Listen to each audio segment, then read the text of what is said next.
Kansas needs to upgrade across the board significantly in a number of spots, including defensive line. We bring in David Potter from Rock Chalk Talk on the SB Nation platform for Jayhawks Athletics to help us out on the D-line heading into 2016. David, appreciate the yeoman's work on the personnel breakdowns here. So we switch to defense.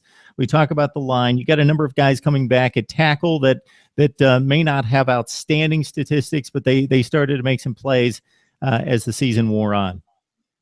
Right. They had to really throw in some guys who probably weren't quite prepared to play at the Big 12 level as freshmen, who just had to out of necessity, out of a lack of depth on the roster.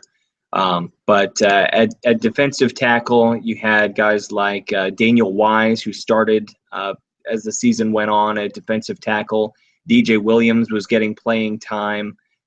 Jackie Desir was starting to get some playing time. They all really improved as the season went on, to where defensive tackle started out as a pretty shaky unit, and even if it wasn't where you want it to be at the Big 12 level, it definitely was closer by the end of the year. They also bring in a junior college transfer in Isi Halani this year, who was listed at 6'3", 325 pounds. He looks to factor in and get quite a bit of playing time, probably right out of the chute as well. So it's a position that's solidifying, but we'll have to see what kind of strides those freshmen becoming sophomores this year have made, how much size they put on, and how they'll do against Big 12 quality offensive lines as the year goes on. And in terms of the guys that you just mentioned along the defensive front inside, Daniel Wise, 6 tackles for loss, 4 sacks. So he started to contribute there probably more than anyone along that defensive front inside in regards to the stat sheet. DJ Williams, 1.5 tackles for loss, 1.5 sacks. All right, if we go to the end position, David, you know better than I do watching Big 12 football inside and out that you need to get to the quarterback. Everybody's throwing it 50 times a game.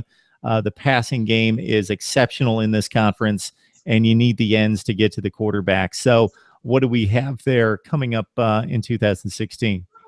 Yeah, unfortunately, they lost their best pass rusher in Ben Goodman, who was a senior last year. But starting on the opposite side of him was Dorance Armstrong, who was playing as just a freshman and really started to come on as the season went on, much like the tackles did. Once he got used to, I think, just the pace of the game, ended up with 5 tackles for loss on the season. He's supposed to be a kind of a pass rushing specialist, and likely starting on the other side of him will be either Anthony Alobia, who played in all 12 games last year as a JUCO transfer, or Josh Ihambe, another sophomore this year who is turning some heads in spring football.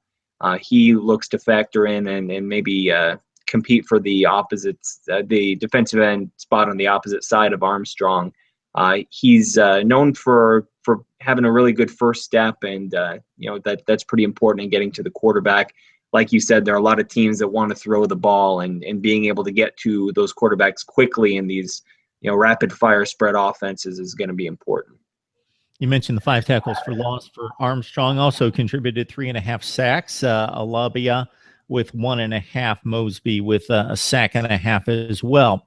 So hopefully you can get to the quarterback a little bit better than you have in past seasons, because that is in this whole deal, especially in the Big 12, is putting pressure on the passer, because there's a number of guys like Patrick Mahomes, Seth Russell, and on down the line that can definitely get the job done and carve up any secondary. All right, David Potter from Rock Chalk Talk helping us out on the defensive front for the Jayhawks. Thanks a lot, David.